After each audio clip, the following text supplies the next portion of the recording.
खुदा में आप सबको मेरी तरफ से सलाम। आप हमारा यूट्यूब चैनल देख रहे हैं, मैं फैसल इब्राहिम हूँ। नाज़रीन, आप लोगों के साथ मैं जिस मौजू पर बात करना चाहता हूँ बहुत अहम मौजू है। मेरा मौजू है आज का गुनाहों से माफ़ी हासिल करने का तरीका। हम सब इंसान हैं और इंसान होते हुए हम सब गुनहगार हैं। ये कलाम का फैसला है। कलाम में हमें लिखा हुआ मिलता है कि इंसान होते हुए हम सब जो हैं वो गुनहगार हैं। जब हम गुनहगार हैं तो ज़रूरत है कि हम जो अपने गुनाहों से माफ़ी हासिल करें। तो माफ़ी हासिल करने के लिए ज़रूरी है कि हमें पहले पता हो कि हम कैसे माफ़ी हासिल कर सकते हैं।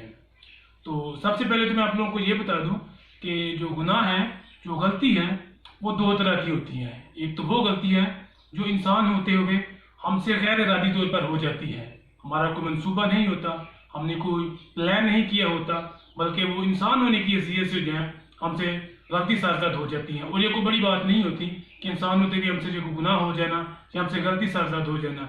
लेकिन ये गलती ऐसी भी होती है जो हम इरादा करते हैं, जो हम एक मंसूबा करते हैं, किसी दूसरे के खिलाफ जो है हम एक प्लान बनाते हैं कि किस तरह से एक गलत काम करना है। ये ज़्यादा खतरनाक है। तहम गुनाह या गलती वो इरादी तौर पर हो या गैर इरादी तौर पर हो, लेकिन हर वक्त जो ज़रूरत इसी बात की होती है कि हम उसकी माफ़ी कैसे मांगे, हमें उससे माफ़ी कैसे मिल सकती है। तो मैं इसके ऊपर जो है ना वो चंद एक बातें आप लोगों के साथ बताऊंगा, और ये मैं अपनी तरफ से नहीं बल्कि कलाम के हिस्से से आप लोगों को सिखाऊंगा कलाम इसके बारे में क्या कहता है। तो आप लोग मिसाल 28 बाब और इसकी 13 आयत देखें। वहाँ पे हमें लिखा हुआ मिलता है कि जो अपने गुनाहों को छुपाता है कामयाब ना होगा, बल्कि जो उनको तर्क करके माफ़ी मांगता है वो जो है कामयाब होगा। बल्कि उस पर क्या लिखा है कि अल्फाज एग्जैक्ट ये हैं, उस पर रहमत होगी। आप जब पढ़े तो बाइबल को खोल के पढ़े। मैंने ज़बानी पढ़ने की कोशिश की, इसलिए अल्फाज आगे पीछे हो सकते हैं, लेकिन उसका मफहूम यही है कि जो अपने गुनाहों को इकरार करके उनका तर्क करता है, खुदा उस पर रहमत करता है। इस आयत की रोशनी में तो हम देखते हैं कि हम गुनाहों से माफ़ी कैसे हासिल कर सकते हैं। सबसे पहला काम जो हमने इंसान होते हुए करना है वो ये है कि हमने अपने गुनाहों का इकरार करना है कि हम गुनहगार हैं। और ये जो इकरार है ये ज़ुबानी इकरार नहीं होना चाहिए कि जी खुदावन मैंने गुनाह किया, मुझे माफ़ करना, जैसे हम कॉलेजी लड़कों के साथ या दोस्तों के साथ खड़े हुए करते हैं। नहीं, बल्कि हमने अपने कमरे में जाना है, खुदावन के हुजूर में पूरी दिलसोजी के साथ, पूरी दयानतदारी के साथ खुदावन को बताना है कि खुदावन खुदा मुझसे ये गलती सारज़द होगी है कि मैंने ये जानबूझकर गुनाह किया है। और ये एक दिन या एक वक्त का काम नहीं है, एक दफ़ा करने से नहीं, बल्कि ये बार बार दोहराने का अमल है। हमें हर वक्त माफ़ी की ज़रूरत होती है कि हम खुदावन के हुजूर जाएं, अपने गुनाहों का इकरार करें, क्योंकि हर वक्त हमसे जो है ना वो गलती होने के इम्कानात होते हैं। तो खुदावन जो बुजुर्ग को भरता है और माफ़ करने की कुदरत रखता है, वो यकीनन अपने लोगों पर, अपने कमज़ोर बच्चों पर रहमत करता है। ना सिर्फ हमें ये करना है बल्कि हमें अपने गुनाहों को तर्क करना है। हम याद के दूसरा हिस्सा देखते उसमें लिखा है कि हमें अपने गुनाहों को तर्क करना है, उनके साथ हाल या मुस्तकबिल में चिमटे नहीं रहना, बल्कि उनसे दूर जाना है।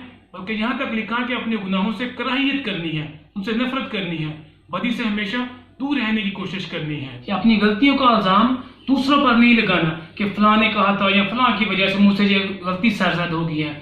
और ना ही हमें ये इल्जाम हालात पर डालने की ज़रूरत है कि हम जो है हालात हमारे ऊपर ऐसे थे, मुझे मजबूरी में ये काम करना पड़ गया, मजबूरी में ये बात मैंने झूठ बोल दिया या गलत काम कर दिया। नहीं, बल्कि जब गलती का एहसास हो जाए तो फौरी तौर पर एक ही काम करना है, वो है कि इकरार करना है खुदावन के हुजूर जाकर माफ़ी के लिए। उसको बताना है कि खुदावन मैंने ये काम गलत कर दिया है या मुझसे ये हो गया है, मुझे इस बात का एहसास है, तो इसके ज़्यादा करने की ज़रूरत नहीं है। और यकीनन खुदावन जो है वो चाहता है कि उसके बच्चे, हालांकि वो जानता भी है कि हम इंसान हैं और हम गुनाहगार हैं, हमसे गुनाह हो जाते हैं, लेकिन खुदावन को ये पसंद है कि उसके बच्चे उसके हुजूर में आए और उससे मांगे।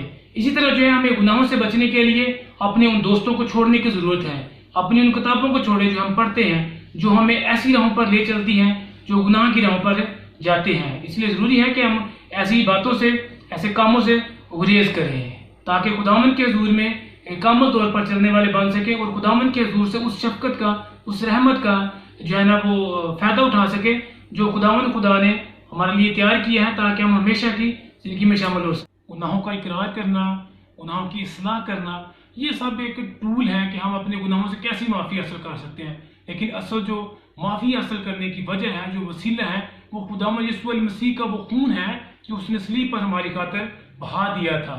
جو اس نے سلیپ پر جو ہے اپنی جان قربان ہونے کے لیے دے دی تھی، تاکہ ہم ہمیشہ کے لیے جب اپنے گناہوں سے معافی حاصل کر سکیں۔ تو ناظرین، جب ہم خداوند کے حضور میں بیٹھیں گے تو ہم روحانی طور پر تقویت پائیں گے، ہم روحانی طور پر مضبوط ہوئیں گے، ہمارا ایمان خداوند یسوع مسیح پر اور زیادہ مضبوط ہوتا جائے گا۔